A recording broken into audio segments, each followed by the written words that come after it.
can't complain. Same as usual, man. Out here in Pennsylvania right now, Yeah, traveling and whatnot. So being in New Jersey tomorrow, so I'm just traveling back and forth, same as usual.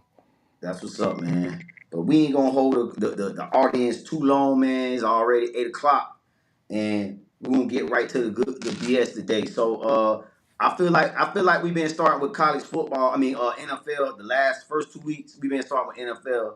So I want to kind of change it up today, and let's start with college football. You cool with that, Greg? Yeah, that's cool. I always be for start with college football though. That's what's up though. Then so we're gonna get right into college football week 3. And we see you see the teams down at the bottom: Clemson, Miami, Florida State. Hey, hold on 1 second. I'm laughing right because my god sister, she just sent me a video with me at the game or what. Matter of fact, me and you at the game or whatnot. Uh huh. Remember after the touchdown, man, my nephew got us to take our shirt off. Yeah. She just sent it to she just sent it to me. Hell no, man. I was thinking about that too because I was looking on your sister page Right. and I was trying to see if she had posted it because I said, man, she probably gonna post it. And I know Misty was like, boy, I can't take y'all nowhere. But you gotta I blame said, man, you know you we gotta have to blame my turn up, nephew, man. You know man. the Jaguars playing and shit like that. Though. Gotta blame my nephew and Turhan for that one. Yeah, we got yeah. Yeah, we definitely do. So Um, no furthermore, man. Let's talk about these Florida State Seminoles, man. Impressive win on Saturday, 66-10. I think I started watching that game about like in the second quarter because it was like, I mean, it was total domination. I did like to see some of the young guys getting some playing time. My only concern about that game, Castellanos did get banged up, but they said he could have returned if he needed to, but the Right. game was out of reach. But hey, man, it's only Virginia this week, man. I like our chance against Miami when we play them 2 weeks from now. So, what's your thoughts, Greg?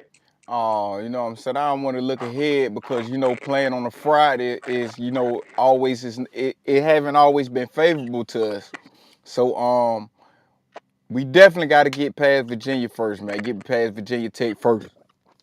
But Miami, I think I like our chances too. I will say, man, to my unbiased opinion, I get in the edge because I like their quarterback situation better than ours.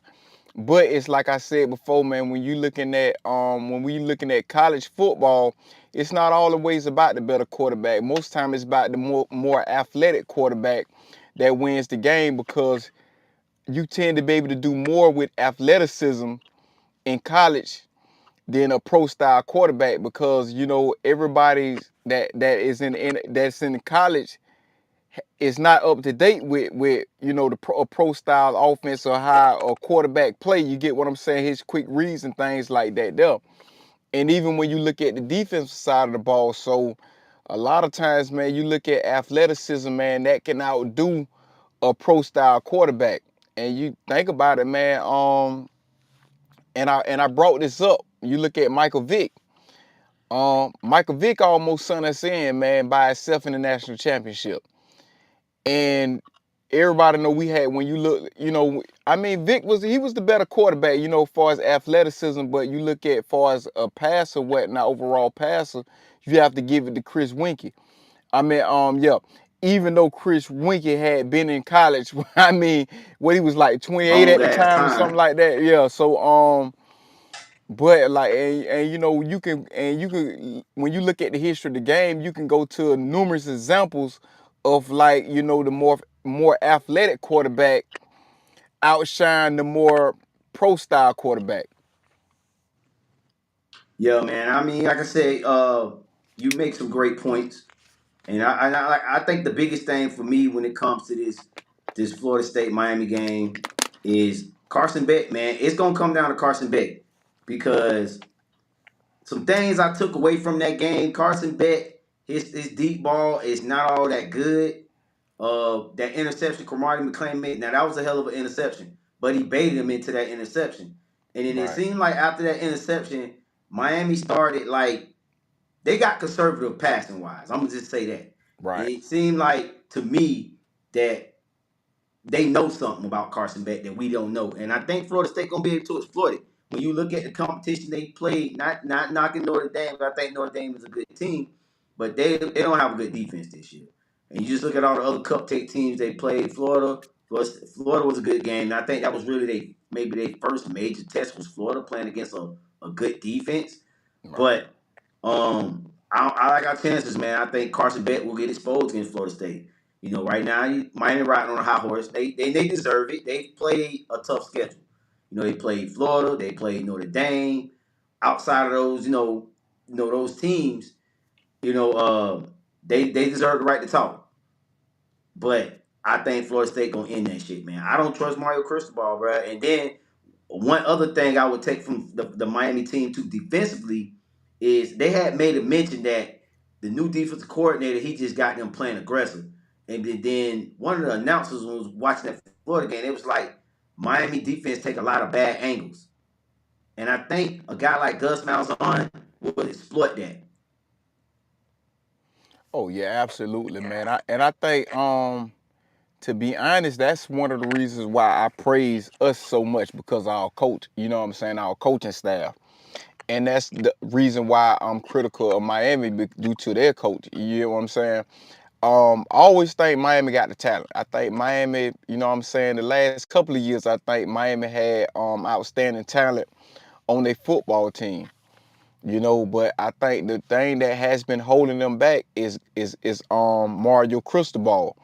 Now, like I say, I'm not and I'm not saying that Mario Cristobal is not a good coach, or that he can't be a good coach, or that he can't do great things with on the collegiate level. But my thing is this: when you have a program like Miami, and I mentioned this before, when you have a program like Miami, it's kind of like going to a team like the Dallas Cowboys. Um, you don't just play just to play for an ACC championship or just to have a good record. You play to win national championships, and the fan base is going to constantly remind you of that. And so when those things are not getting done, this is going to be brought up. It's like the same thing with Alabama. You see it with their coach, with Caleb DeBoer. So I think that's going to be one of the things that's going to be a hindrance when you look at the relationship with Cristobal and the youth. You know how's that's going to pan out, and I think that can become a distraction. Let me ask you a question about Mario Cristobal. Do you think that Miami will move off of him if he doesn't get it done this year, man? I mean, you got 2 years in a row, basically. You got the best NIL quarterback 2 years in a row. You got Cam Ward, which was number one overall pick, and you got Carson Beck this year. Um, my thing is that at some point you got to get it done, bro. Like it's like if you can't get it done, then I don't know back now, but I take with a little bit with Miami, far as the organization, or far as the people that are making decisions, they may not want to get back to being mediocre again because they went through a run of coaches that was bad. You know what I'm saying? The Al Right. Goldins and all these bad coaches. So I think that might be Mario Cristobal's saving grace. Like, okay, he is winning some games. We may not be winning championships, but we somewhat are. We still get talked about. Not might be in the same light as back in the day. That like the we know what they say that, but uh, we good. And they could be cool with that. You know what I'm saying? But I think at some point you gotta win, man. And like you gotta win, bro. You've been in the ACC this long, bro, and you still ain't won you only been in one ACC championship game since you've been in the ACC. Right. And I think the problem is this. You get what I'm saying? It's not that they haven't been to a national championship or haven't won or played for a national championship. The problem is they haven't won an ACC championship. So let's start there. You know, ever since they got in the ACC, they haven't won. I think they might have played for it once, maybe twice It or was once whatnot. against Clemson, they got their ass Right. whooped. And Yup. so and that was the only time. And so now, not to mention that they haven't won, but it's like you got to think like they're not even playing for a national championship on a consistent basis. Even in the years that when you have Florida State with a down year, Clemson with a down year, they're not even making it they're not even making it to the conference championship. And to me, that is the problem because you Right. have a team that is loaded with talent. A Yeah. lot of recruits, a lot of all, what I'm saying, players that we was going after, they went past us and went to Miami. You get what I'm saying? Right. And like I say, man, they got a lot of good recruits, and they have some players to the NFL. You know what I'm saying? But like I say, at the same time, you always got to ask yourself: is Mario Cristobal getting the most out of his talent? You know what I'm saying? Now, also you have to think, and you brought up a good point when you saying that they may not want to go back to be mediocre. They may think that we may have something good with Cristobal. And I would say for when you look at the program, the organization from their standpoint, I think they are humble because they're giving him a chance. You get what I'm saying? I Right. think when you look at it in that aspect, they have humbled themselves. But when you talking about the fans, you get what I'm saying? This is where the distraction come to play in at. And I think the fans are getting tired of it. And in a minute, they're going to be like the Florida fans asking for a coaching change. You get what I'm saying? I Right. mean, look, even our fan base did that well, of course, it was going to happen with Willie Taggart, but it Right. even happened with Jimbo. Now that was Facts. something I disagreed with. I wasn't really all for getting rid of Jimbo, but what happened, what's done is done. You know what I'm saying? And he left because he, wanted to pursue greener pastures. And but we're seeing it with Florida, with Billy Napier. You know what I'm saying? So and even it was even fans, you know what I'm saying, calling for Norvell as well. You get what I'm saying? Probably a few, you know what I'm saying, Yeah, they was that calling for his job. You right. definitely right. They was But calling for his job. the noise wasn't as loud due to the fact that the year prior. You get what I'm saying? The year Hmm. prior from the year we only won 2 games. You know what I'm saying? So, like I say, man, with Cristobal, I'm not going to say he's a bad coach, but I'm going to continue to say I think he's going to be on the hot seat. You get what I'm saying? And I think he's on the hot seat. You know, he's when you look at the talent that's on this team, you got to ask yourself, has he underachieved? You get what I'm saying? But some may be satisfied with that, and which is understandable because you don't want to go through the constant coaching changes, and sometimes coaches get better. Sometimes they find a spark. Um, it was the same with Dabo Swinney. Dabo Swinney didn't come into Clemson automatically playing for ACC championships and going to the national championship. It took a growing process, and maybe it's the same with Cristobal. But at the same time, I know that the fan base could be a distraction. Clemson fan base was more humble. With the U fan base, it can be a distraction. That noise can get real loud. Yeah, I mean, it's gonna get loud, man. I think it will if he don't get it done this year, because 2 years in a row, like I said, bro, y'all went and got Cam Ward, bro, and you wasted away a season with this guy, dog. Like y'all should have been playing in the playoffs. Like y'all should have been in the ACC game, bro. Then you go out this year and get Carson back, and right now y'all looking like a top 5 team in the country. And it's like the expectations now with Miami fans, the you back, they want to see some results, and I agree to this certain degree to that. But you was talking about Clemson. I want to say it into Clemson. You got any more thoughts on Miami? Nah, go ahead. Clemson, man. When you brought up about Clemson and their fans being humble, I think this year Dabble has caused a rift with the fans, and the Right. reason why I say that is because he went on like a 10-minute tangent about all his accomplishments. And this was before that Syracuse game. About, oh, if y'all don't winning and I've been winning. We only had lost 4 times and won like so many things. All his accomplishments. And you come out there and lay a fucking egg against Syracuse at home. That I mean, bro, you said all that to all the boosters and all these people. I think that loud. It's gonna get a little bit louder this year, man. And it's not that Dabble is not a bad coach. I just think that some of his systems that he have in place are outdated. And hell, he just not getting in transfer portal. What 2 years? What was it? No, this year I think it was. He got in the transfer portal because This I know may be the last year first he year. was talking, and we dropped it on the channel. He was saying, "Oh, transfer players not good enough to be on Clemson. Now they good enough now." I just think Dabble kind of shot himself in the foot, and it's starting to show out on the field. Like as great as a coach you is, uh, it just ain't panning out right now. The players, it's just not. You guys are not a good team. Right. And you know what? You brought up a good point. But my thing was this, right? I didn't mind nothing Jimbo. I mean, to my Jimbo. I didn't mind nothing Dalbo Sweeney said. You get what I'm saying? I thought he made a great point. When he addressed the fans, when he addressed the media, he was accurate. Everything he said was spot on. You get what I'm saying? But Right, at the same time, to follow up with that type of performance against Syracuse, that what made, you know what I'm saying, it kind of made your argument look bad. It kind of gave your argument a black eye.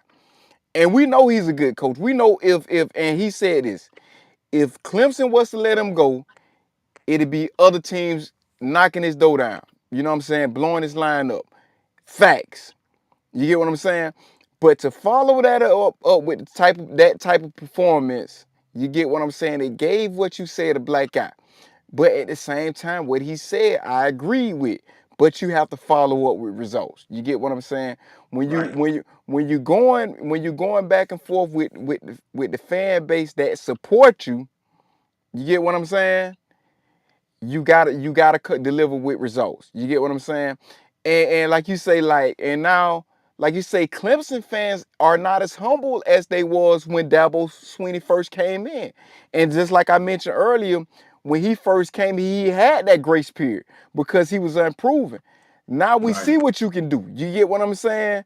right, So now to underachieve, it's unacceptable. You get what I'm saying?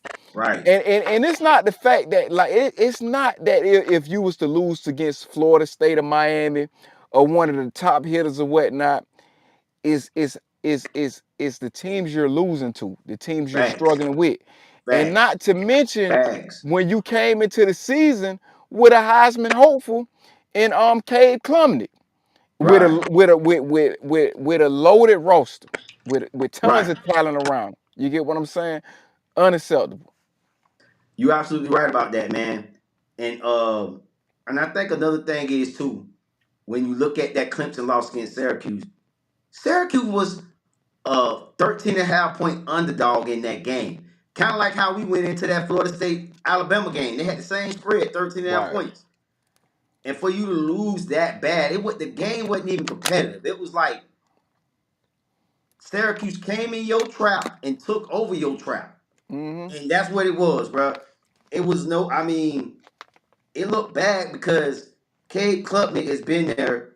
He's a 4-year starter, and you would think by now Cade Klubnik would be like know this offense, have the rims, and he would be running full speed. This guy, once you take away the run game from Cade Klubnik, where he can't hand that ball off and he got to throw it and he got to make everything passing and running, it's Right. not a good look. When he's a dual threat quarterback running and passing, it's bad for Clemson. You have to have Cade Klubnik as a guy. He's more of a guy that needs to stay back, pocket passer, and throw the ball. But when he has to run and make all decisions and make the plays for the offense, they struggle.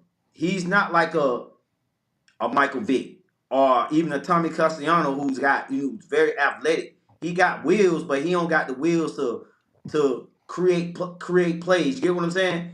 And I think he struggles with that when you take away that run game of Clemson. I think he got wheels to make plays, but it's just that whole team been playing bad. You get what I'm saying? I don't know what it is. He's pretty much doing the same thing that DJ Uyunglele did. You get what I'm saying? He had a good season, then follow up with a piss poor performance, and just he digressed each year after that. You get what I'm saying? Mm-hmm. Now, Cade Klubnik, we seen him get better, but then now we're seeing him going back down. You get what I'm saying? And Right. it's like now, teams it was a tough place to go into Death Valley and to come out with a win, man. That's a tough, you going in a hostile environment. Now, this season, man, teams going into their house, man, going straight to the living room, grabbing the remote, putting their feet up on the coffee table, going in the For real. refrigerator, fixing them something to eat, doing whatever the hell they want to do in their house. You get For what I'm real. saying? They just Kicking their grab, feet up and all. yeah, they just grabbing the remote with grease on their hand, changing the station on whatever game they want to put it on. You get what I'm saying? Facts. So this is what teams are doing when they come into Death Valley. They're not scared. They're not coming in. It's not a respectable place anymore. And yeah, you're right, man. Clemson is like, I think, every coach go through this run. And I was sitting back thinking about this before we started the show. And I was just like, if you look at the ACC, you know, uh, Bobby Bowden dominated for about a 10-year stretch, right? From like 1990 to like 2000, or probably longer than that. No, He 14-year he stretch. dominated the whole. Just say the '90s. The whole 90s. And I think from like 1986 or 87 to 2000, about a 14-year time stretch, he dominated. When you Right, look at Clemson, man, it's been the same thing. They had about a decade of dominance. And I think at some point, teams in the division, in the conference, they start to catch up with you. right. And then you start losing coaches. You lost Tony Elliott, offensive coordinator, a couple years ago. Yep. And then you lost Brett Venables to Oklahoma, which I think that probably was your biggest loss. And I think about when you really think about like Florida State. Remember when we lost Mark Richt's offensive coordinator? Right, Our offense never looked the same after that. You get what I'm saying? right, It just was never the same. And I think that's what Clemson's going through right now. Honestly, you've lost so many people. You lost so many people on your staff, and it's like, man, you got to change up some of your processes, and you got to do some things a little bit different. And I think once Dabo figure it out, because he's a smart enough coach to do that, Clemson will be fine. But if they don't, and they want to get rid of him, they could fall and be like the next Nebraska. Nebraska right. ain't been relevant since they let go Frank Solich. Man, I'm lying. Bo Pelini. Since they let go Bo Pelini, and they still trying to find that coach. And I think Right. that's what Clemson's scared of, going back to being an irrelevant program. Exactly. Which I mean, like I say, it's understandable because at the same time, you get what I'm saying. Like, um, like you say, man. Sometimes you look at it as just like, okay, it's one season or whatnot. You get what I'm saying? Um, I mean, you still want to like you say, you still want to be able to perform and everything like that. There, you still want to you still expect better play. But at the same time, you may look at it and say, you know what, it's one season or whatnot. And I think that a coach like Dabo, man, deserved that grace period amongst the fan base. Like, you have to give him that, because prior to him, Clemson was a mediocre. They was a good program, but they wasn't. You get what I'm saying? They was one of those teams that you would say in the ACC, or in college, that was play the spoilers. They wasn't a team that you would look at and say, this team may make the national championship or win a national championship this year. They wasn't a team like that. And you know what I'm saying, prior to Dabo Swinney coming in, even though they have won a national championship before he got there. So I think that he's earned that grace period to at least try to clean up. And it was the same thing I was saying with Norvell. And Norvell haven't did half as what Dabo has done in college.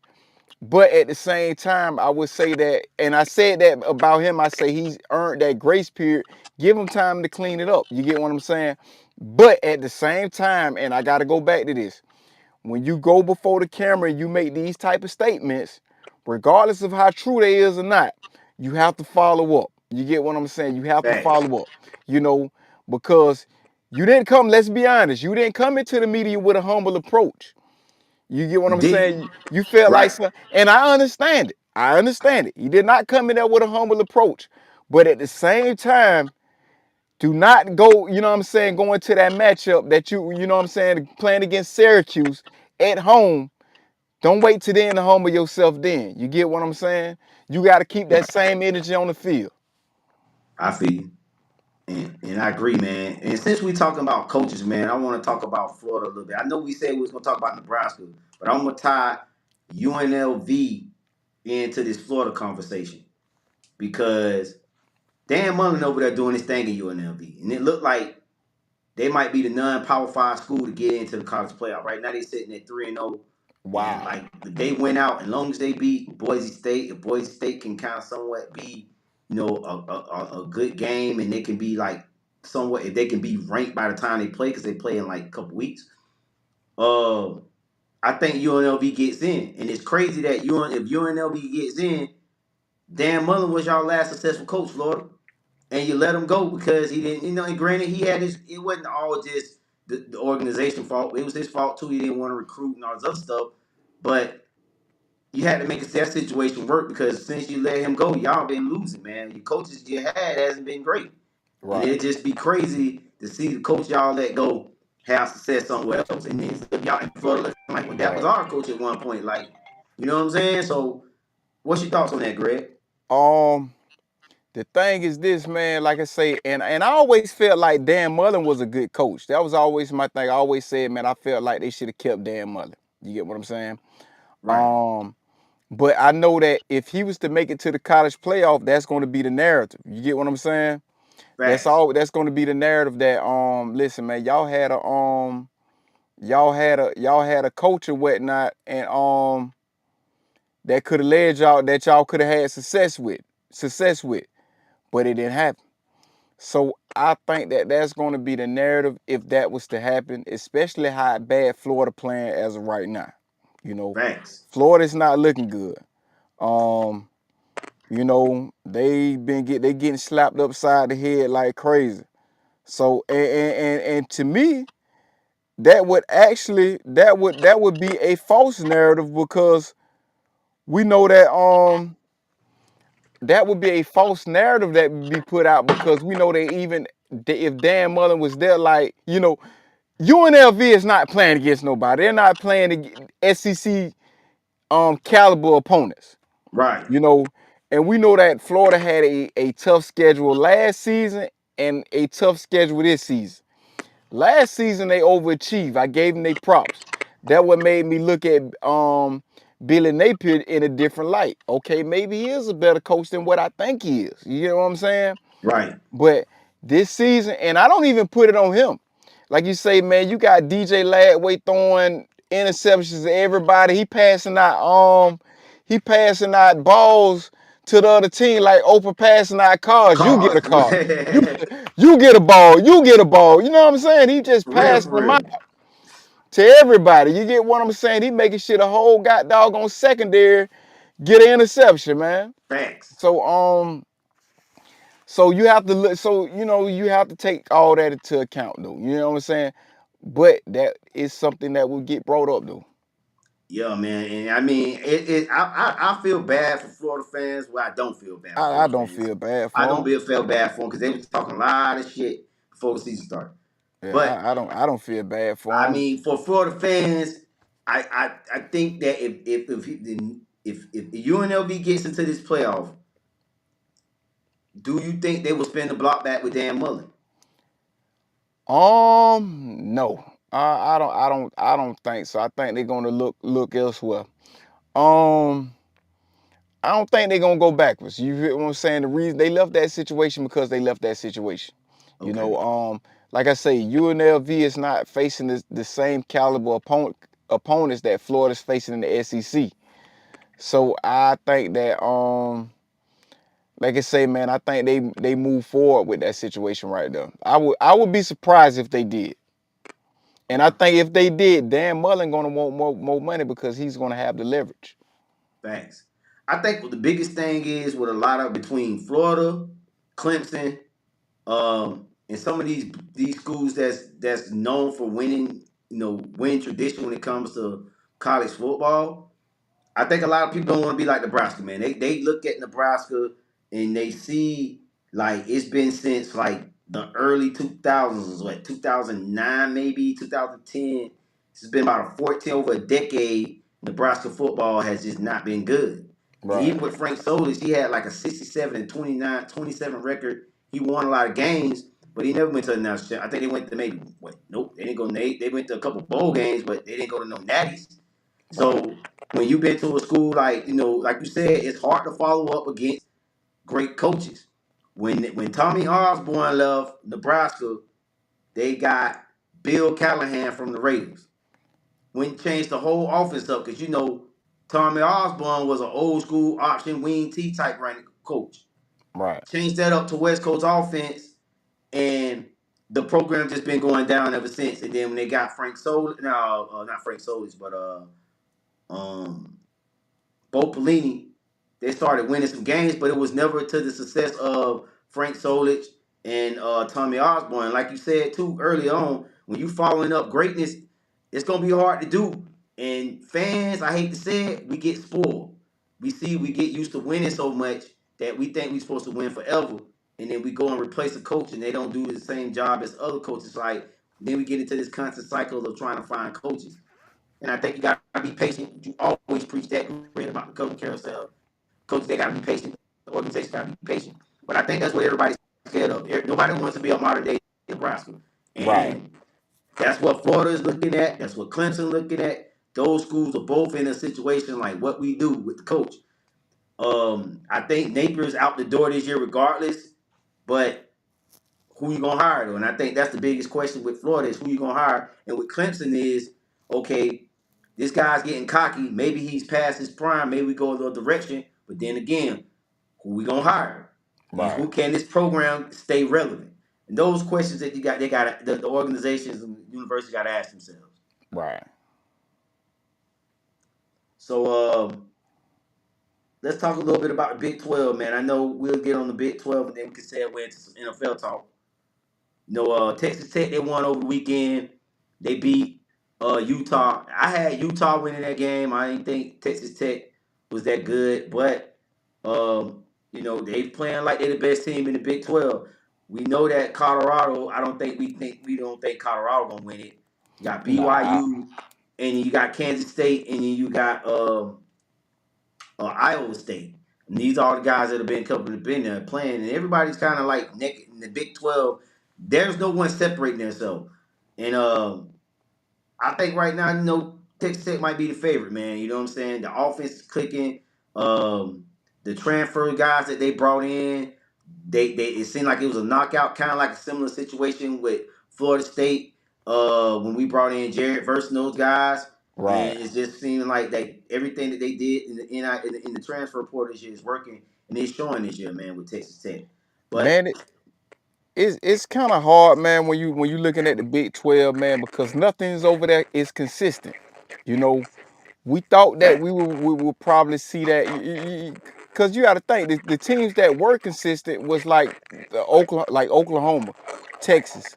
You know what I'm saying? Even Texas wasn't consistent right, when they was over there. They had and just like around the time they started catching their spark, they was off to the SEC. Oklahoma was mm-hmm, pretty consistent with Lincoln Riley. You know what I'm saying? And Brent Venables, he's doing good with the program or whatnot. But they left for the SEC. It's nothing consistent over there. We thought that, maybe it could have been Colorado because the spark or whatnot. And I think that most people wanted that because it would have been good for the conference and the program overall because it bring notoriety to that conference. You get what I'm saying?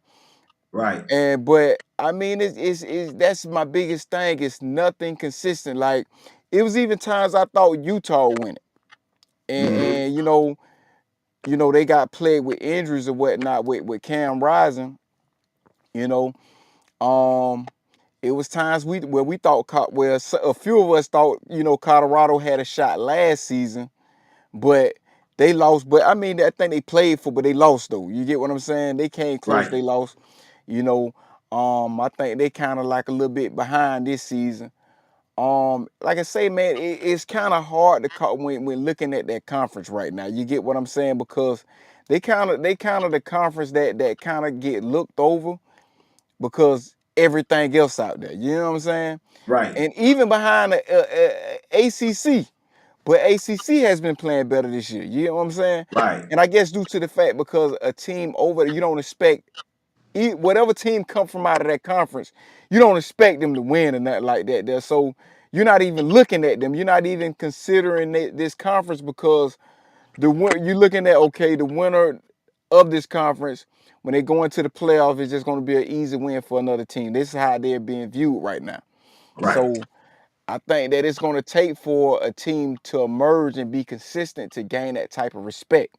You know, Absolutely, man. I was hoping another team I forgot to mention in the Big 12 was our old offensive coordinator. He's the head coach at Arizona State, Kenny Dillingham. Dillingham, correct, So he's over there at Arizona State doing his thing, man. I thought they might have been a favorite too, but like you said, bro, this is the conference. It's like the redhead stepchild of the Power Four conferences. Like no one give them. They're like the honestly, I feel like they the new Pac-12.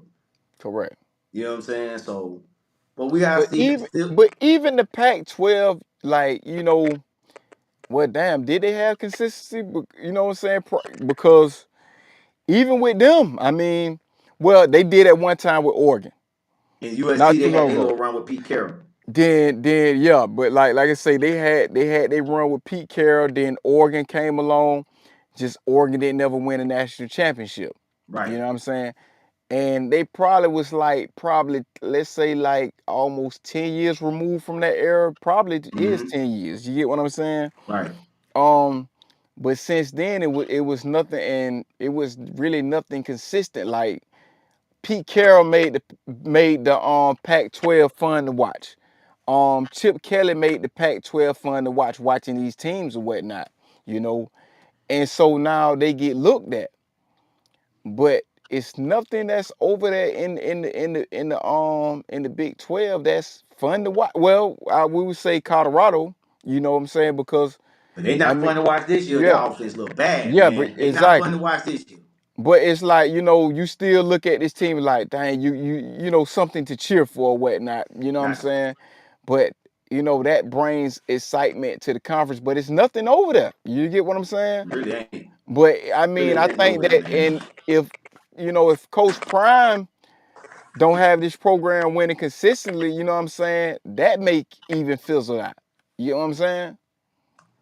You're right, man. And I just think that that like one of these teams in the Big 12 got to make some noise, and also they got to beat somebody of relevance right now. Right now, they don't really play nobody. When you look at uh all what they play, and when they did play like Colorado, they played against Georgia Tech. They got beat. You Right. know what I'm saying? Like these guys got to beat somebody, and right now they not really beating nobody. And hey man, it is what it is at this point, bro. So I think that like you said, bro, it's no consistent. Hopefully by the middle of the season we'll have a little bit know who gonna win the Big 12, man. So let's segue into some NFL news. So let's talk about our beloved Jags, man. Our Jags, they won 10-17 in a hard fought division game against the Houston Texans. And I got my little notes here and I want to talk about it. Then I'm gonna let you take off, Greg. I think some things I take away from this game. The offense still need help. I mean, Trevor Lawrence got to play better. He missed there was some throws out there to be desired that I thought he could have made. Red zone, we still struggling in the red zone. We got to clean that up. And then receivers got to catch balls, man. I mean, the receivers got to catch. I mean, we had a lot of drops on that, and I don't blame that all on Trevor because some of these balls they were in their hand, they just dropped. Right. And I think they got. I mean, this week coming in against the 49ers, they need to have a chip on their shoulder, wide receiver room. And then I want to just say that defense, man. A+ performance, man. B+ performance. These guys, they was all over flying around. And I think that this defense right now is proven to be the stronghold of this team as of right now. Outside of week 2 performance against the Bengals, you look at against the Panthers and against the Texans, this defense has held two teams 10 points or under. You know what I'm saying? With 10 points or less. So I like that. So go ahead, Greg. Right. I think, man, like you look at this team, man, the strong point is the run game and the defense. On the offensive side of the ball, Travis Etienne has been our best player. He's been more consistent, and he's been more productive than any other player on the offense. You know, we thought it was going to be BTJ again, but I mean, he probably has been one of our worst players on the offense, if we're being honest. You know, the offensive I line agree. every week, they has been coming to play.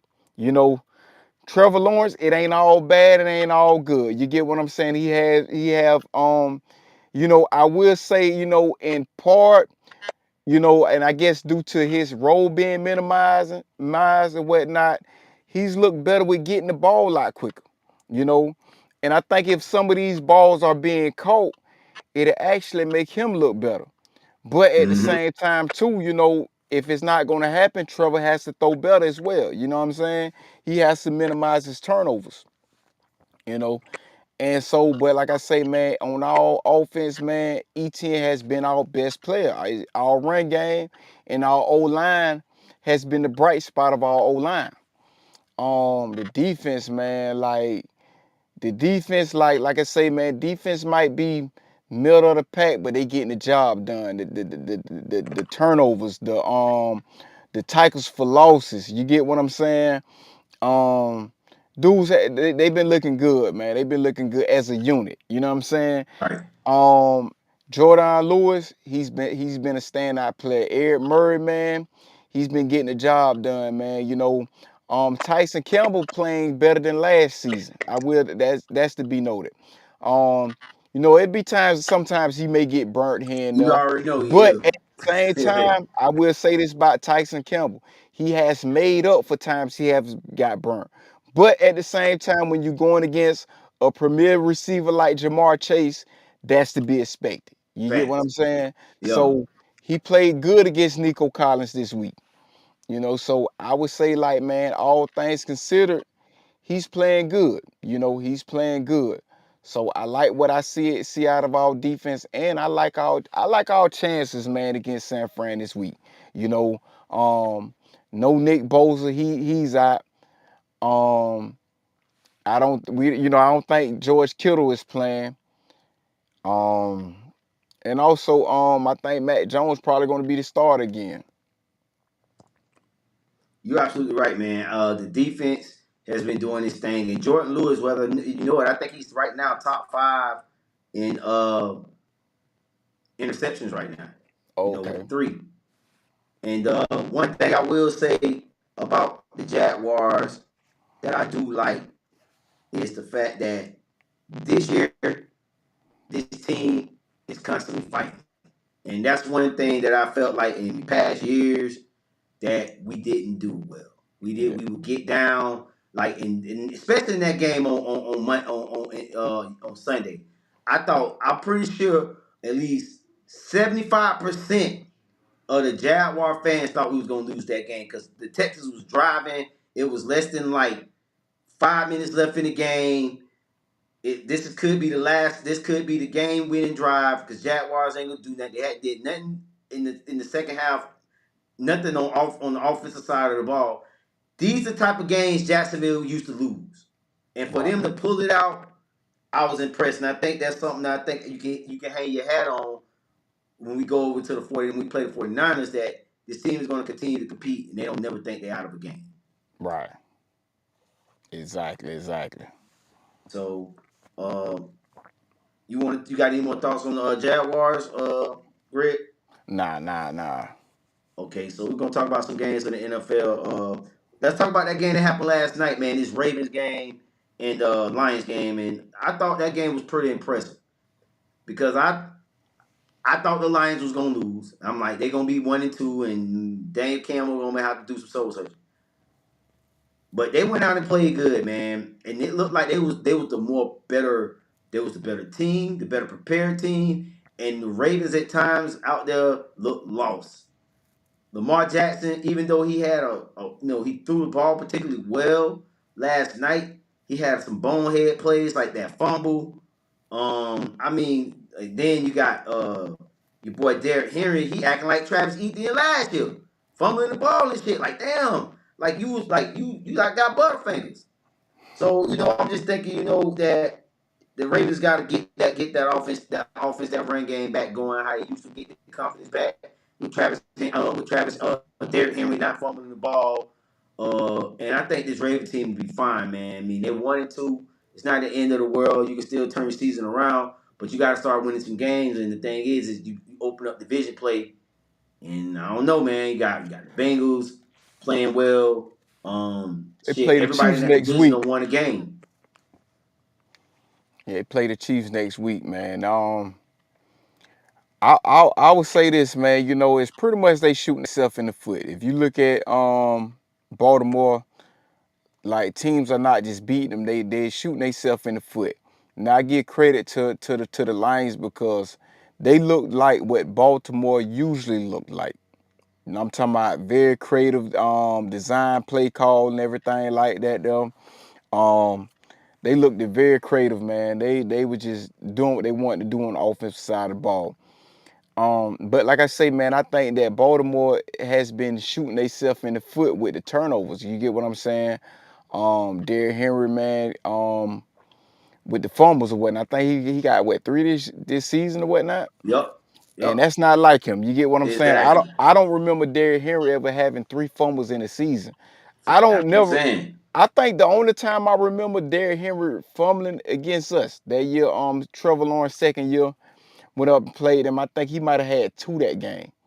But that's not his normal though. That's not nothing I'm used to seeing. Yeah, you're right about that, man. Derrick Henry, man, and I think the big. And I was watching the interview, the post game interview with Derrick Henry, man, and you can just kind of tell in his face, like, not his confidence lost that he is like it's fucking with him. You know what I'm saying? Like, man, Right, I don't have to, don't fumble the ball like this. What is happening to me? And because now what's happening now is the coaching staff is starting to withdraw carries from him because he's been a risk to fumble the ball. And I think he's seeing that, and it's starting to wear on him. But I do think that the Ravens will be fine. They're right, not in the easiest division, but they gotta figure it out. Like you say, they got the Chiefs the next game, so you got another team that's desperate, two desperate teams. We'll see how it ends. right. 2 teams that are 1-3. One and two. Yep. I mean, were they So 1-2 or 1-3? the 1 and 2. Okay. So one of them gonna be 1-3. Yep. Somebody. So let's talk about this Rams Eagle game, which I thought that was a crazy ending to that game. You know how to end the block field goal, take the lead, you win the game. And the only thing I say about this game is that the Rams got something on the Eagles. Like they played them close the last 2 times. They played them close in the playoffs last year, and they Right, should have won on Sunday, but they didn't. But the Eagles got to start off. They got to start the game off playing better. As for the last, what I've been noticing with the Eagles is they have these slow starts.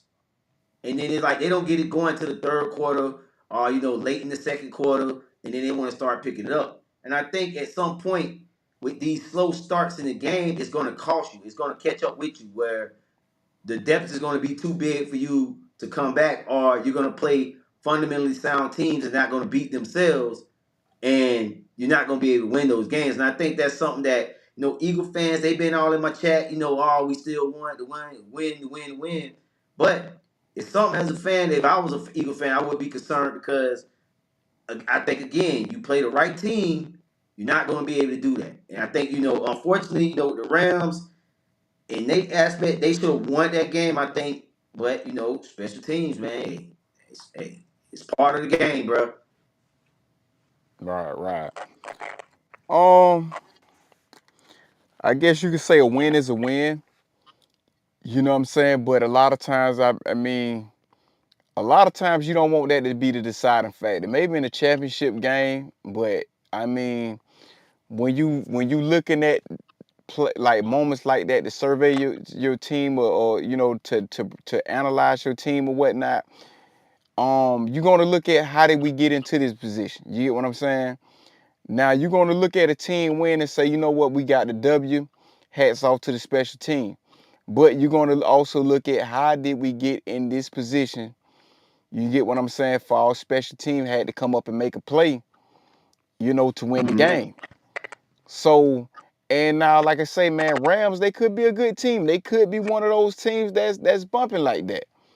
But when you look at week after week after week, like, they almost lost. They could have lost to the Cowboys. Cowboys been playing bad. Who they played the week after that? They played. I You think know, they played. They played. I want to say they played. They played the Chiefs. They The had played the Chiefs. Chiefs. The Yup, they played Chiefs the and Chiefs for the whatnot. Chiefs. You know what I'm saying? That was close, but that was a good win. You beat the Chiefs and whatnot. You get what I'm saying? But the Chiefs has been playing bad. Right. The Cowboys been playing bad. The Chiefs been playing bad. Those are teams really right now that have names attached to them. You get what Right. I'm saying? And so they have question marks behind them. And also you with the Rams, we really don't know. You get what I'm saying? They have expectations and whatnot. You know, you look at them like they could win the conference. I mean, they could win the division. So I can understand the level of concern as well because you don't. It's like, well, damn, like are we that good? You get what I'm saying? Sometimes, man, certain seasons are hard to follow up behind, like what Saquon Barkley did last season. That's hard to follow up behind. And I think teams probably is looking at this team like, damn, if we stop Saquon, is you know what I'm saying? Do we win the game just by stopping him? You get what I'm saying? So maybe that's the key to beating the Eagles. Or maybe it's not. You get what I'm saying? Because at the same time, we know that, man, if you play the run, Jalen Hurts can throw the football. They do have A.J. Brown. They do have Devontae Smith. You get what I'm saying? Yeah. And I think, when I just think when you look at the Eagles, that still a good team. They 3-0. But again, I just think they have to clean up some things. Jalen Hurts, we seen this guy what he do. He's a top 5 quarterback. I'm just gonna say that. But it's been times where he ain't been able to get to his receivers, and I just think alone that the Eagles, if they go back to the playoffs as the number 1 seed and all that, I really honestly feel like if they don't really like slip up in the regular season, they're gonna lose in the playoffs of the Super Bowl. Like I can't see this routine repeating. Not saying that they can't, but I just don't see it. I just don't see this team repeating. I don't see it, and it seems like also too the defenses hasn't been as dominant as they were in the playoffs last year. They took a small step back. They still good. You still got the Georgia boys on the line reaping havoc, Well, you ain't but got that Florida they're State not boy just over as there, good. man. And it looked like the offense as well has took a slight step back too. Yeah, you ain't got that Florida State kid over there, Josh Sweat, man. You know what I'm saying? That made a big Right. difference. But Oh nah, yeah, he did. He signed in the offseason. Somebody forget who it was though. hey, Phillips say, man, top 5, no, bro. I mean, I'm not gonna say I got me myself. I'm not gonna say I got Jalen Hurts in the top 5. You to get what I'm saying? Because I have to look at the first. I'm gonna start off with the 3 usual suspects: Pat Mahomes, Josh Allen, and Lamar Jackson. So, and I think that, man, I can easily put 2 more quarterbacks in there before Jalen Hurts. So, I don't think I got him as my top 5. You get what I'm saying? You don't got Hurts. Okay, I'm gonna give you my Nah, top 5. I got Baker Mayfield. I got Jalen Hurts. I got Lamar Jackson. I got Pat Mahomes. And then my 5th one would be what's that guy? Right now he's playing like a top 5 quarterback. Uh, Jordan Love. I'm Jordan gonna throw Love. him in there. I'm gonna Nah, throw Jordan Love in there. Nope, I take that back. I'm not gonna put Jordan Love in there. I ain't gonna disrespect him like that. I'm gonna put Dak Prescott in that motherfucker. I think Dak is playing like he's the top 5 quarterback. And when I'm looking at quarterbacks, I'm looking at overall skill sets, what they can do. Like both, when you look at the quarterbacks I put in there, both all these guys can throw the ball and they both are mobile quarterbacks. You know what I'm saying? So, I mean, I just think that those are my top 5, just the way they're playing. right. Philip, Um, put your top 5 in the chat. Put your top 5 in the comment section, Philip. yeah, yeah, like I said, man, I got because I still got to put Joe Burrow up there. I mean, even though he's hurt, I still got to put Joe Burrow up You there. gonna You put know him what I'm up there? saying? Okay. You Okay. know, Respect. and then like after that, man, like I say, man, I can I probably like I say I like Dak Prescott better as a passer than Jalen Hurts. But I will say this, right? I will say this. Um, Jalen Hurts, and I brought this up, man. Jalen Hurts understands when it's time to run. I think that's what separate the two. That's the difference between the two, and especially when you're talking about playoff football. Sometimes, man, it's gonna take more than you just sitting in the pocket. Sometimes it's gonna take some supernatural stuff to get out there, man, and you just gotta turn that light on. You know, um, like I can point to a lot of quarterbacks that was better than Eli Manning. You get what I'm saying? But the fact of the matter is, Eli Manning got two chips. You know what I'm saying? One of them years I remember him cutting the lights on Heap had, man, that was a great playoff performance. But he followed up the next season with back to his mediocre performance and whatnot. You know what I'm saying? Being mediocre. But he say Go put ahead, any answer other that. Yeah, quarterback I was waiting in for that you Eagles to. team, they are still making the playoffs. And I agree, man. I think so too. You can put other quarterbacks in there due to how dominant their defense was, you know, and the playmakers that they got at receivers, and not to mention Saquon Barkley in the backfield. So I have to agree with you, I but at agree the with him same, as well. but I agree with him as well that you could put any quarterback back there. Not any quarterback. I ain't gonna say any, but any serviceable quarterback. Let's say a guy like Trevor Lawrence. You put Trevor Lawrence back there, I ain't he gonna even good. say Trevor. Trevor Lawrence been messing that bag up, man, lately though. Yeah. But When I, you I got get. when you got Saquon Barkley, we got Travis Etienne, but we ain't got Saquon. Saquon is on a whole nother level. But So you it's gotta like ask, but you gotta ask yourself with Trevor Lawrence. Trevor Lawrence would easily lose the game for you. You know what I'm saying?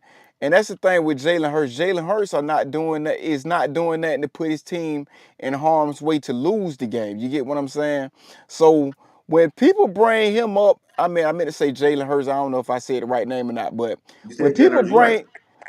bring Jalen Hurts in the top five quarter conversation, I don't argue against it or disagree, but it's like I have my own top five. I understand why. Looking at how he performed in the playoff or whatnot in the postseason, and that matters. You know what I'm saying? But I will say this.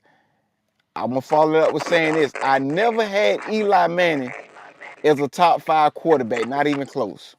You know what I'm saying? Oh, I never had him as a top five So, quarterback either. I and never I put him in think, my top five category. I might and, have had and him as a top 10, 12, but that's the middle of the reason. road quarterback, but never But top 10 or never top five. But that's the reason why a lot of people have Jalen Hurts in their top five due to his postseason success those 2 years. You know what I'm saying? Which I understand it. You know what I'm saying? Now, if you're going to tell me put some respect on his name, yeah, I'll gladly. You know what I'm saying? Jalen Hurts, I put some respect on his name. You get what I'm saying? But at the same time, I don't think that it would be a disservice to him to not have him in the top five. You get what I'm saying? I think this year, man, he gonna have to show us. Like, right now, I mean, Sunday he came through.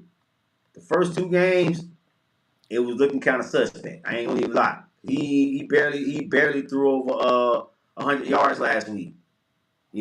And then for him to come back this week, respond, throw for 200, I think he throw for 233 yards, something like that. Two touchdowns, he was good.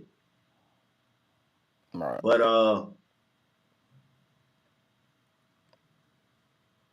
go ahead, Greg. Oh, no, I ain't say nothing. So but yeah, I mean, I just think that like you said, I think that's why a lot of people don't put him in his top five because you look at how he plays, but everybody want to say if winning is the only stat, then he should be in there. Yes, winning is a part of being that, but you have to look at all the other intangibles outside of just winning. Like, you know, can you get players involved when you need to? Can you go down and make all the throws and things like that? And I think some of those limitations is what keeps him out of some people's top five. I got him in my top five right now because of the winning. I'm gonna be real because he's been winning, and you know Jalen Hurts is not required to do all that. Say like Pat Mahomes or Matthew Stafford, where he got to throw the ball or whatever as much. Jalen Hurts is just he basically like if you ask me, Jalen Hurts is just a game manager, better like probably a elite game manager. Right.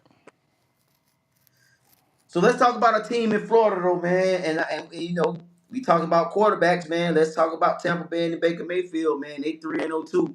The dude Baker Mayfield that had 3 game-winning drives. Uh, and I'm like, bro, I had to put him in my top 5, bro, because I mean, Baker. If you look at the maturation process of Baker Mayfield, dog, the way he had now, dog. I mean, man, I mean, for me, I feel like I feel like he deserved this top 5 pick because when he was at Cleveland to come to Tampa Bay, and now you ball in Tampa Bay. This is your team. Like you're the franchise, not the franchise, but you the guy now. And it's something, and they've empowered you more than when the Cleveland Browns drafted you. You know what I'm saying? Just I like this. I like this Tampa Bay P. Now they are playing on the edge like the Eagles. They're playing like the Eagles, but you know what I'm saying? We're gonna see what these guys can do. I think they got Philly. I think they play Philly next this week. So two Right, teams that are both playing about the same. Let's see who comes out 4-0. right. And you know what's crazy? Like those two players I compare to each other, Jalen Hurts and Baker Mayfield. Baker Mayfield. I think their game is kind of somewhat similar, whatnot. You get what I'm saying? Bird. They Yeah. sponge on that. Right. Like I say, man, I was talking about last week or whatnot. Now I would say Baker Mayfield. You could say that he's the better passer, or whatnot. Both of them got a strong arm, but I think that what separates them is with being dual pocket passers, that they know when it's time to run. They know when it's time to call their on them and make a play. You get what I'm saying? And that's one of them things when you have ice in your vein. That's one of them things that helps when it comes to when you're playing playoff football. Right. So that's when I watch them two, man, they're kind of similar to each other. Okay. I mean, and like I say, man, they're one of the 6 undefeated teams. We get to watch that game next week, man, and see, you know what I'm saying, how it all gonna pan out, man. But we're gonna talk about one more game. Let's talk about that Cowboys Bears game. We watched that game together, man, and I know Cowboys, man. I mean, what can I say, bro? You guys miss Michael Parsons. Upon doing this video, man, I went and did some research on this Cowboys defense, man. They've been getting ate up. They've been giving up close to over. They've been giving up almost over 300 yards a game, man. On the defense, the defense has, and that's bad because you can't stop nobody. If you're giving up over 300 yards a game, man, you can't stop the run. You can't stop the pass. You can't really generate a pass rush on a consistent basis. Uh, I don't know, man. I think I get it. Jerry Jones got some capital, some draft capital for this Michael Parsons, but man, it's looking like y'all miss Michael Parsons on the defense. I can see the defensive coordinator getting fired this season and whatnot. I mean, regardless of if Michael Parsons there or not, the defense shouldn't be playing this bad. You get what I'm saying? I mean, of course, you got quarterbacks back there posing and whatnot, but at the same time, I mean, um, your run game should be more better with Kenny, with the addition of Kenny Clark. You know what I'm saying? So, Right. like I say, man, you still have one of the best cornerback tandems in the league with Diggs and Bland. So, this team should be a whole lot better on defense than what we're seeing. With two premier cornerbacks and whatnot, you should not be getting beat for plays like this downfield. You know what I'm Yeah. saying? It And looked that's what bad on been the Sunday. and that's what's been the thing with this team right here. Big plays downfield. You get what I'm saying? Teams are not just driving downfield. They're just, hike the ball, somebody go up, we got them. You know what I'm saying? So it's a lot of dysfunctioning with that, with this defense and whatnot, man. A lot of too many big plays, man. So I think, man, really you have to look at not the subtraction of Michael Parsons, but you got to look at the defensive coordinator. There's no way teams should be scoring this easy, and especially got doggone Chicago for that matter. You know what I'm saying? I'm talking Chicago, about they've man, the been last struggling couple of too. games, man, I'm talking about Caleb Williams, man, been getting hit, been getting harassed back there in the pocket. I don't think the Cowboys touched him. I don't think his jersey got dirty. You get what I'm saying? So Right. you have to look at it. So now you can say, yeah, because Michael Parsons is not there. But at the same time, the next man got to step up. And you have to be able to scheme up a blitz or something for O-line that hasn't been playing that good. You know what I'm saying? One Right. player should not be the difference maker or the deciding factor for your team, your defense playing this bad. I absolutely agree, man. The defense has to get better, but it's what makes it even worse about this Dallas team. CD Lamb, dog, he got hurt, and Hmm. that's like probably one of your best playmakers on the offensive side of the ball. I Right. mean, now you're asking other guys to step up. Now Turpin did, it seemed like he made some plays, but he ain't CD Lamb. Now you asking Pickens, somebody who was a person that had problems in Pittsburgh, and yeah, it's just right now, man. It's bad. See, I mean, I would say George Pickens is somebody that can step up into that number one spot and be that guy. But at the same time, you get what I'm saying? Him alone is not going to make the offense a potent offense. You get what I'm saying? Even when you look at CD Lamb alone, it's not going to be enough to make the offense a potent offense. You have to have pieces. You get what I'm saying?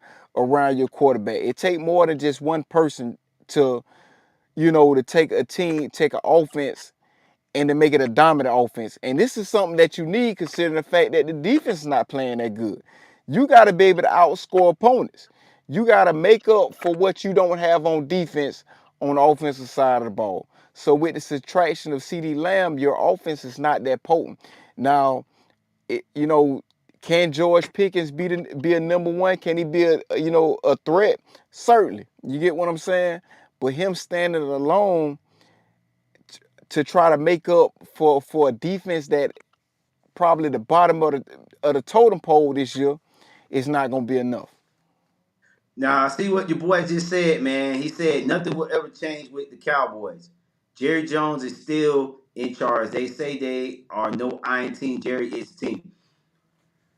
I'm gonna say this about Jerry Jones, man. I think Jerry Jones is very entertaining GM and owner of a team. Because I'm gonna be real with you. As much as we Dallas Cowboy fans probably hate Jerry Jones, some of the stuff he do, dog, he is the reason why the NFL is where the NFL is at in certain aspects as far as the money and the TV deals and things like that. Jerry Jones is a very shrewd, very good businessman. But I think when it comes to football, Jerry has the way he team builds is so outdated now. Like teams don't team build like that no more. And Jerry being so old, he's stuck in his ways. That's basically what it is. He's stuck in his ways. And like you said, if until he gives it over to Steven Jones, his son, and let him be the one making all the decisions, they're gonna continue to make bonehead decisions at our front office, man. What's your thoughts, Greg? Um, I don't think with Jared Jones his problem is team building. You get what I'm saying? I think his problem is with the contracts.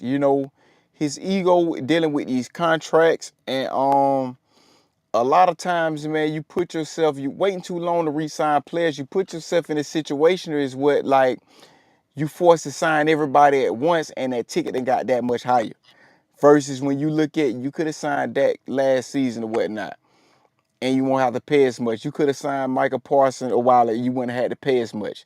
Same with CD Lamb, same with numerous of players. And this has been the story of the Dallas Cowboys probably I would say since that Prescott has been there. You get what I'm saying? And so now we constantly seeing this, and now you have players taking off during the off season. You get what I'm saying? But now you're playing other players or whatnot. So that is the main thing right there because you don't leave enough money on the table to say, you know what, I'm gonna make a big free agent, a big splash in free agent. You know, Dallas has not made a big splash in free agency in years. You get what I'm saying? Mm-hmm. Because it always, where they ranked in the salary cap. Yeah, man, and you right about that. He does wait, but I'm gonna take it a step further though, and you probably remember this. I think what season it was when Emmitt Smith holed out, beginning of the season. Forget what year that was. Isn't it? You know what? You remember what year it is? Correct. That's the year I think I want to say he won the rushing title that year. He won the Super Yeah. Bowl that year too. But Jerry Jones, he waited then. And he waited till they lost the first two games, and then was like, you know what? I need to sign. Yeah. It's like Jerry Jones is so stuck in his old ways, man. And I think that's what's really holding the team. Now, granted, like I said, you know, Jerry Jones wants his notoriety. And, because he feel like he know football and he played for the 1960 Arkansas Razorbacks. They won a national championship, that team. He played on the line when it was an offensive lineman, right? I think so. think, Yeah. think he was a lineman. So it's like when you think about all this stuff and you look at the Jerry Jones life and how he became and got all this money and now he in football, this guy think he knows it all in a sense. Like I know more than the players. And then also too, all the old players got such great respect for Jerry Jones, the Michael Irvins, all these guys. They like, Jerry Jones has helped them out outside of football. So I Right. think a lot of times when Jerry come into these contract situations, he like, bro, I'm gonna take care of you if you take care of me. But the new generation players ain't thinking like that. The Dax, the CD Lambs, the Michael Parsons, they not thinking like how the old players were. They want their bread. They don't care about the loyalty no more, man. They want the money. Well, I wouldn't say that they don't care about the loyalty because it's like when it's time to, discuss business, it's time to discuss business. You get what I'm saying? Right. And so it's like what I'm being loyal to. You feel what I'm saying? That's my loyalty right there. The fact that I'm resigning with you, that's my That's what I'm loyalty being right loyal there. to. Right. So let's get the business out of the way. You get what I'm saying? Like I feel you. we can't play without the business being done. You know what I'm saying? That's crazy. You know what I'm saying? So it's like, yeah, you loyal to the contract. That's that, so I wouldn't say that it's a lack of loyalty. It's like knowing that I gotta take care of everything I need to take care of front because if I don't, I'm gonna be wishing that I had. You know what I'm saying? This thing can turn left in a minute. I need to have that leverage. And Right. I think that that's one of the things, man, with understanding, negotiating business, you have to be able to get as much leverage as you can. Now, granted, the ownership is going to have the bulk of the leverage, but you have to get what you can out the deal. You know what I'm saying? Because, say for instance, you have a bad season, Uh-huh. you're not going to be entitled to that same price tag because they're going to look at it like, has he declined? You know what I'm saying? And so, but you know what I'm saying? When you follow up, when you follow up a good season, and go and say, hey man, I need to be resigned or whatnot, you can stand to have a bad season the next year because you have enough time. You have the time frame to be able to follow up with a good season or whatnot. You know what I'm saying? Right. It's just like with Cowboy fans, man. It's just like, bro, just be in for a long season this year, man. Because I don't know what to expect. I thought the first game of the season they played well. That looked like that looked good. But then it just seemed like at the season you watch the second game, then you just start seeing the holes more evident. Then the Bears, man. Everybody. Y'all made Caleb Williams look like a top 5 quarterback on Sunday. Right, They made Caleb Williams look good. It reminded me of that Jaguar game in London. Was it last year? Was right. it last year or the year before last? That was last year. Last year we played the Bears and we made him look. We made him look like he was gonna win Rookie of the Year and shit. Right. You know what I'm saying? But buckle up, Cowboy fans, man. It's gonna be a long season for y'all, man. But we got one more topic tonight. You got anything on Cowboys on the Cowboys? No. We gonna talk about this one more topic, man. This is something that's been on my mind for the last 2 days. I posted about it on the channel, and I actually did a video on it earlier today. What's your thoughts on the Shedeur Sanders? I'm gonna let you get your thoughts first, and I'm gonna come back with mine. What's your thoughts on Shedeur saying no to the Ravens and the Eagles?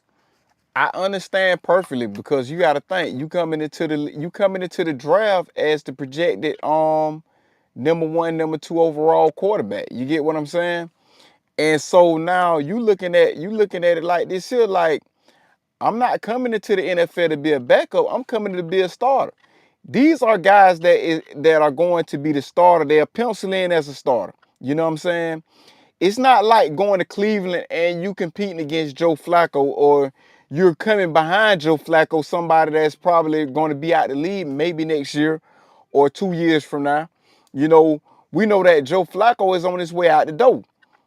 But somebody like Lamar Jackson, he's not going nowhere no time soon. Um, Jalen Hurts, he's not going nowhere anytime soon. So the only time you're going to be able to display what you can do is if it's not the preseason, if one of these dudes get hurt. And God forbid that happens. You know, nobody's wishing that nobody get hurt or nothing like that there. So it's like, and it's kind of like, and I'm gonna tell you what it's similar to, right? It's similar to when Cam Newton was at Florida. He's like, man, listen, man, I've been over here the whole time, Tim Tebow. Tim Tebow say he's coming back, and he say, man, I'm scrounging for straps with John Brinkley. You get what I'm saying? And he's coming back. I'm not getting no playing time. Like, man, I didn't come to be no backup. I came to play. You get what I'm saying? And he had to been on the bench, what, 2 years by this time? Yeah, then he got kicked off So, the right. team. So I can understand that move because you don't want to go to another team and not have a chance. Even where he's at in Cleveland right now, you know what I'm saying? In spite of how things look, he still have a chance. Well, I will say this about that. I disagree. And this is why I disagree about it. Because I look at guys like Steve Young, who sat behind a Hall of Fame guy, Joe Montana. He waited his turn. For Dion to say you can't learn nothing sitting on the bench, I think that's disingenuous. Because you can learn a lot. Sitting back, watching film, looking at the game, studying, okay, you can be putting out, okay, this is what I ain't gonna do when I get out there. This is what I'm gonna do. This is what I'm gonna do when I get out there. I see the mistakes that he making, I'm gonna do this different. Or I'm gonna run this play different because this how it's supposed to, I can sell this play action or whatever.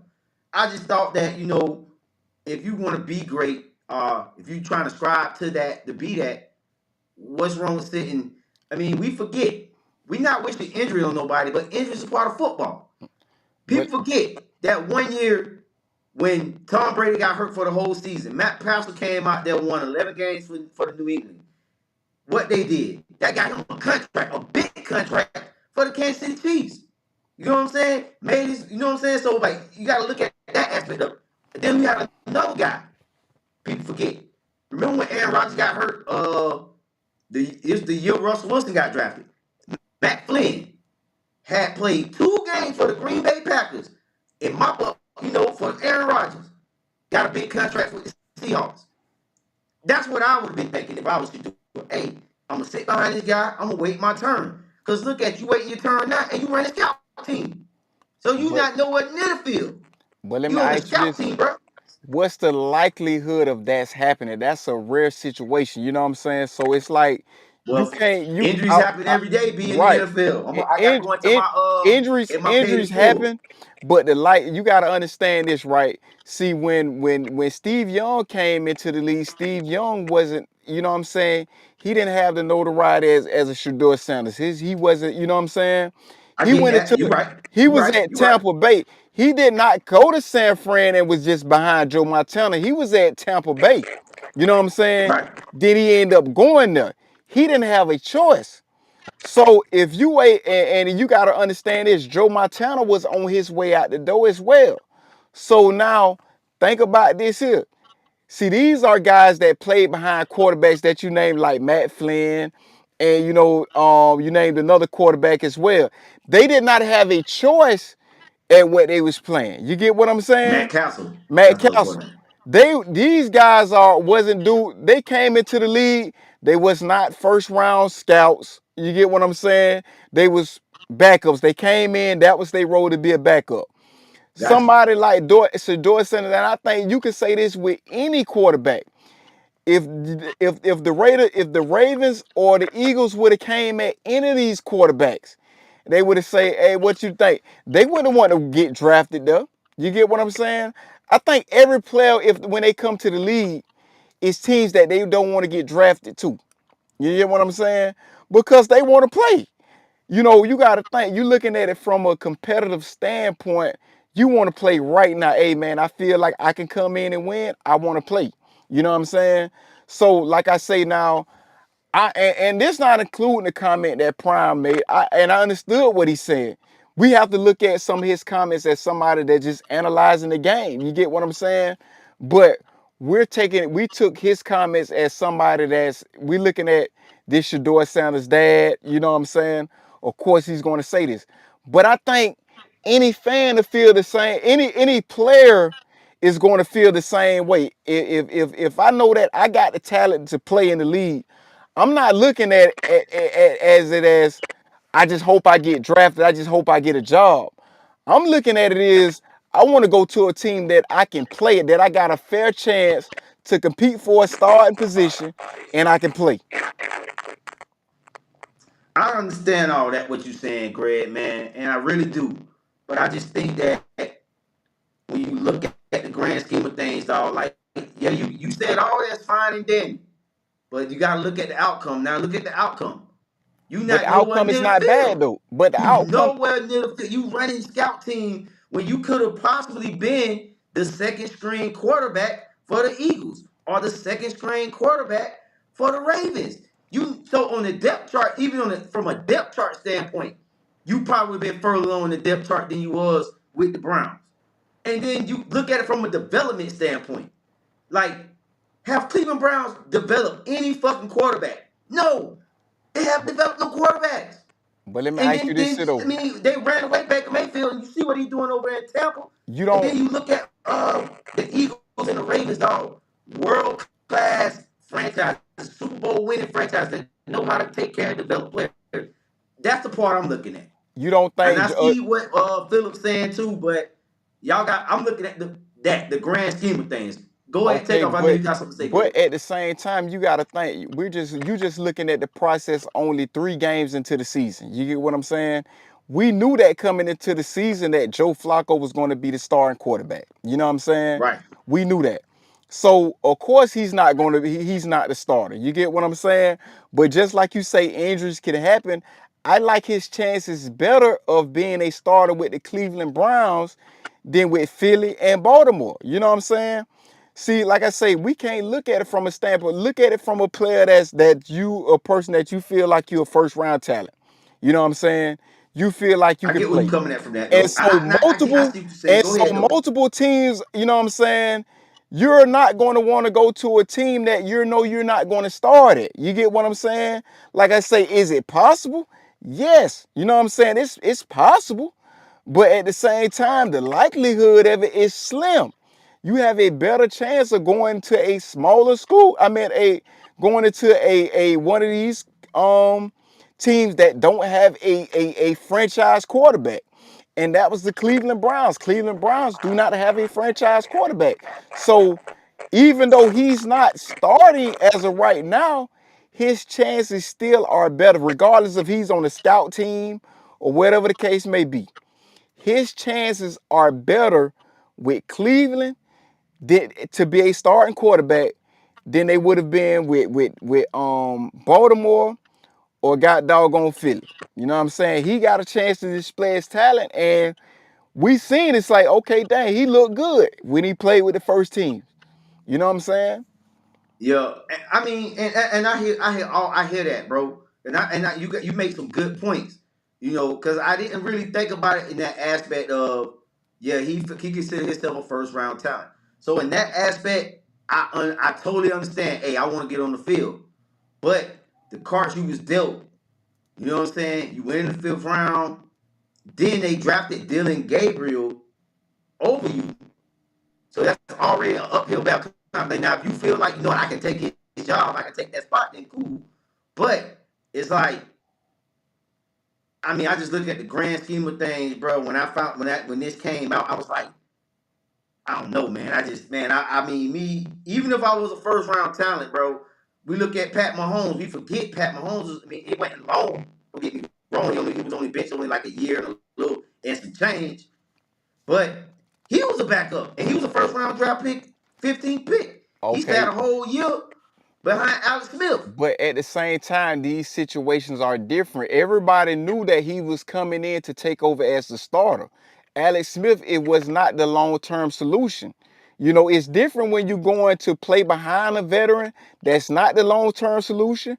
But you go or from playing behind a veteran that is the franchise guy. You know what I'm saying?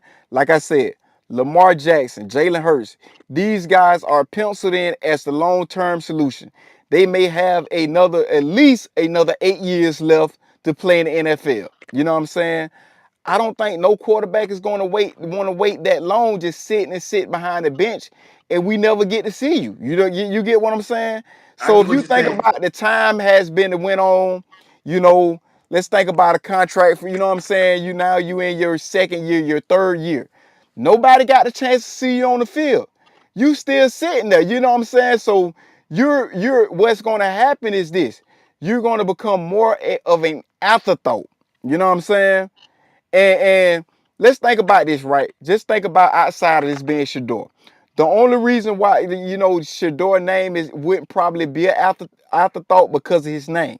You get what I'm saying? But let's just take a random name or whatnot in the NFL. Let's just think about Kenny Pickett. You get what I'm saying? Kenny Pickett okay, he's a project. Maybe he do good. He could be worth taking in the first round. But at the same time, let's say Kenny Pickett go to one of these teams or whatnot, and he played behind whoever for 3 years. Kenny Pickett is going to become an afterthought. You know what I'm saying? Because a lot of people is not sold on him.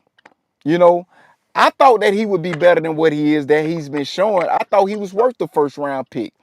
But a guy like he would be an afterthought. You get what I'm saying? And Right. so you don't want to become that. You come in the league as you know what I'm saying, and then that's like, dang. If I'm expecting to be a first round, I'm not trying to be no first round behind no god doggone Lamar Jackson or Jalen Hurts, even a second round pick. You know what I'm saying? If and like I say, from a competitive standpoint, if I feel like I got the talent, I want to go to a team that I can start now. Even if I can't start now, I want to go to a team that I know that, okay, they're going to invest in me. You get what I'm saying? We know that these two teams that they're bringing up, they're not finna invest in you. That's, you know what I'm saying? You're not going to even get on the field. Yeah, man. I think this is a pretty good conversation, man. We're gonna agree to disagree on this one, man. Um, but I will finish with this, and I'll say this, and I'll let you get your final thoughts about this. About this. Now that everything has been laid out, do you still think he made the right decision? Me personally, I still don't think he made the right decision, regardless, because you further along in the depth chart, and I'm gonna keep pointing that out. Like you, and then the wild card is what people fail to realize: Deshaun Watson might come back. So if you throw him in there, then what you do? What you gonna have your Well, $200 million guy running the scout team? Deshaun Watson is on his way out the door. Only reason why Deshaun Watson is there and we're entertaining his name is because of the contract he has. So you want to hold on to some type of hope with that. But we know that Deshaun Watson is not going to be the long-term answer. He's going to be on his way out the door. Let's be honest, there's a chance that Deshaun Watson could be on his way out the NFL due to the amount of injuries. You get what I'm saying? And Right, everything else that comes with it. You get what I'm saying? So we know that Joe Flacco. How many years do we think Joe Flacco got in the National Football League? You get what I'm saying? So yes, I'm going to say he made the right decision because he at a team, in spite of what it's looking like right now, he's still in a better situation to start for Cleveland than he would have been for Philly and Baltimore. Regardless that he's on the scout team, you have a right. better chance of working your way up, you know what I'm saying, from the practice squad with these teams versus these other two teams or whatnot. So I yes, feel I you, would say man. he made the right decision. All right, that's what's up then. Let's see. They got the next. That's the Browns next. The Browns next couple games. They got the Let me see. Hold up. They got the Lions on Sunday. I think they'll take a loss there. They Yeah. got the Vikings. That's a toss up. Steelers, they can win that game too. You know what I'm saying? And then they got the Dolphins, and then they got the Patriots. So it's a stretch of games where let's just say Joe Flacco go this next stretch. You got Lions, Vikings, Steelers, Dolphins, Patriots. This next 5 game stretch. Let's just say Joe Flacco win 2 of those games. Now you 3-5 or whatever, or 3-5. You still got playoff life. Joe Flacco, if he's still healthy, they're gonna keep rolling him out there. You get what I'm saying? So now, you know what I'm saying. So do you? Let me ask you this question: do you see Shedeur playing any a snap this year? He may not play this year. You get what I'm saying? But you're not banking on this season. Like I say, it's just like when we were just talking about with Pat Mahomes or whatnot. It may not Right. come this season. You know what I'm saying? But it could come this season. You know what I'm saying? Okay. But the All right. thing is, you at a team that you know that you don't have a long-term solution. You know what I'm saying? That's I like feel you. you going to a job or whatnot. They may not have a person at this spot. You know what I'm saying? Or let's just say you looking at jobs and you're going to fill out application. You're going to be more you're going to be more inclined to filling out jobs that need a position that you're looking for versus one that, oh, they full, we full at the time. You want to get on the wait list and whatnot, you know what I'm saying? So you're going to be more inclined to going to those jobs. You get what I'm saying? Versus, so I would say, yeah, he made the right decision because they don't have a long term. Joe Flacco can win a Super Bowl this year. You know what Joe Flacco gonna do? He gonna sail into the sunset, said I had a good career and retire. You know what I'm saying? And he is He what it gonna is. go You're right out on about that, though. top. You know, Or he may have one more season. If Joe facts. Flacco get any type of contract, it's gonna be a 2-year contract. You know what I'm saying? I got you. Dylan Gabriel or whatnot, he's looked good. But at the same time, we still do we know whether he's going to be the long-term answer or not. He looked it good when we saw him. He looked it good, hands down. Can't say nothing bad about him in the preseason. You know what I'm saying? So, but at the same time, it's still a chance there. You get what I'm saying? I got you. So we're gonna move into our last topic of the night, man. We're gonna go into our arrivals and departures, man. I don't know if you got any arrivals and departures. I got 3 arrivals, man. I'm gonna give my QB highlights for the week. I got arrivals. I got Marcus Mariota. Came in backup duty against the Commanders, and he won. He hold it down. Got a big win for the Commanders. You had Carson Wentz come in for the Minnesota Vikings, get a big win against and then you had another guy, uh, Jalen Hurts. Do his thing, come from behind, win. The block. And those are my 3 arrivals. And the crazy about these 3 arrivals is all these guys was on the Philadelphia Eagles. Every you last one said of them. you said Jalen Hurts and who else? Jalen Hurts, Carson Wentz, and Marcus Mariota. Okay. Yep. Those are my arrivals. Yeah, okay. And man, mine is, man, listen, it's gonna surprise you, right? Who? My rival this week is Cromartie McLean. Even though Woo! they lost or whatnot, right? And I'm saying this right because a dude brought this post, right, and I thought it was valid. I I already know respect you what he going at, said. but go ahead. And he said this. He said, when he was looking bad or whatnot, and then, he had conflict with Dion, everybody had something to say. You get what I'm saying? He say now that he's playing good or whatnot, hey, put some respect on his name. Bring that up. And you know what? I'm gonna do that. If nobody else haven't did it, I'm gonna do that, and I'm gonna salute Cromartie McLean to overcome what he went through or whatnot. Now, but I will say this though, was some of this criticism warranted as well? You get what I'm saying? Because at the same time, when you put yourself out there in the internet and you going back and forth or whatnot, people going to look at you. It's the same thing I said with Dabo Sweeney. They're going to look at you and see if you're going to follow up. So when he went to Florida the first season with Florida, it was a lot of complaints about his work ethics and everything like that. There, you get what I'm saying? So now, regardless of what happened with him and Coach Prime or whatnot, I don't know. I wasn't there. You know what I'm saying? He could have been 100% right. Coach Prime could have been hating on him. But look at how it was followed up. You get what I'm saying? Lack of work, you know what I'm saying? Bad work ethics when you came to Florida, whatnot. So now we can say, could it been a chance that he got his act together and he cleaned himself up? And that's why I said, what you have to ask yourself, was the criticism warranted? But nevertheless, he's on the right path and he doing his thing. You get what I'm saying? And he's out there balling. So Cromartie McClain, he get my rival salute to you. You know what I'm saying? Yeah, man. I thought you was gonna mention with Kamari McLean.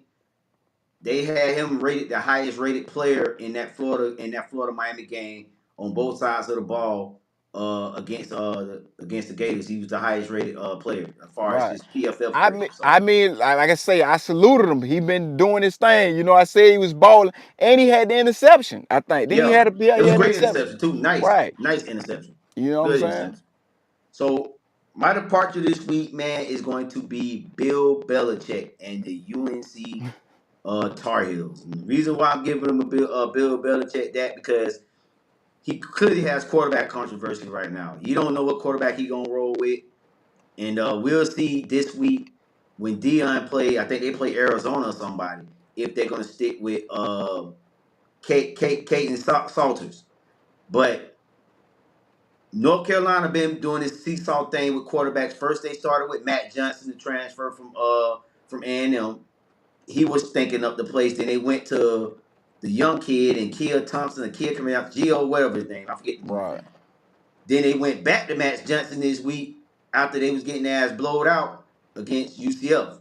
So it's like he has a cool quarterback controversy, and he got to figure something out. I think Belichick is finding out college football ain't nothing like NFL. Like some of the stuff that you do in college in NFL, you can't really translate that to college football. And I think Belichick is starting to see those growing pains now. Right. Man, my departure, man, I gotta go with Clemson, man. It's like, man, you know, like I mentioned earlier with Clemson, man, you letting everybody come in your house, come in the living room, kick their feet up, touch the remote with greasy hands. You know, we seen one dude just go right to the refrigerator and made himself a sandwich. You get what I'm saying? Facts. So it's Facts. like, man, you letting anybody come in your house doing whatever they want to do, man. Clemson, you got my departure for this week. That's what's up, man. And any final thoughts, Greg? Yeah, man. Appreciate everybody for rocking out with us, man. Philip, appreciate you, man. You get what I'm saying? Appreciate that, Appreciate all the Philip. support we've been getting, man. You know what I'm saying? You know, we like I say, man, even if you just tune in for a few seconds, man, we appreciate the energy, man. You know, like I say, man, continue to subscribe to the channel, man. Hit that like button, you know what I'm saying? Hit the Drop a subscribe button. comment. You know, like I say, man, Joe Oliver, Greg Maddox Jr., Maddox. First Class Media, all that under, you know, all we co-pilots. You get what I'm saying? Co-pilots, man. We all up on the same conglomerate, man. Support. You supporting Greg, you supporting me, you Right. support me, you supporting Greg. So we all one Facts. team, man. That's how we do the damn thing, Right. man. And on that note, it's your boy Joe. And this your boy Greg. And we out. Peace. Yo.